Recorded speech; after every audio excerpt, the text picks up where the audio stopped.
ஆனி மாதத்தில் வர கடைசி செவ்வாய்க்கிழமை முருகருக்கு உகந்த நாள். அது மட்டும் இல்லாமல் இன்னைக்கு தேய்பிரை பஞ்சமியும் கூடவே வந்திருக்கு.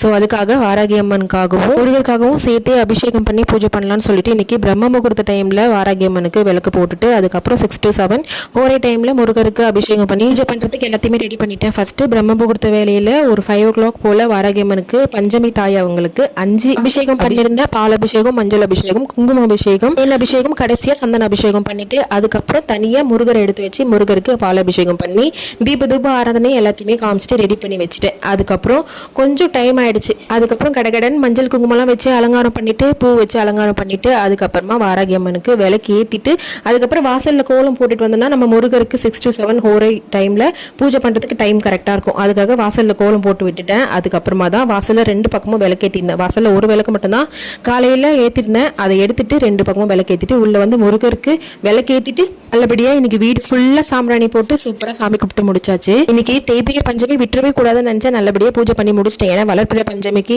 எல்லாத்தையுமே ரெடி பண்ணி வச்சு நல்லா பூஜை பண்ண முடியல. ஸோ இன்னைக்கு நல்லபடியாக பூஜை பண்ணி முடிச்சாச்சு. 99% எல்லா வேலையும் முடிஞ்சிருச்சு. வாராகி அம்மன் கோவிலுக்கு போனால் அந்த 1% கம்ப்ளீட் ஆகிடும். அண்ட் ஈவினிங் போல் முருகர் கோயிலுக்கு எப்பவும் போல் முருகர் கோயிலுக்கு போயிட்டு வந்துடுவேன். அதோடு வேலைக்கிழமை ஆடி பிறக்குது இல்லையா, அதுக்கு ஆடி பிறந்தாலே ஸ்பெஷலாக அதை எடுத்து நல்ல நாள் வந்துகிட்டே இருக்கும். ஸோ அதுக்கான ப்ராசஸ்லாம் ரெடி பண்ணணும். அண்ட் வீடியோ பிடிச்சிருந்தா லைக் பண்ணுங்கள், சேனலை மறக்காமல் சப்ஸ்கிரைப் பண்ணி வச்சுக்கோங்க. நெக்ஸ்ட் வீடியோவில் பார்க்கலாம்.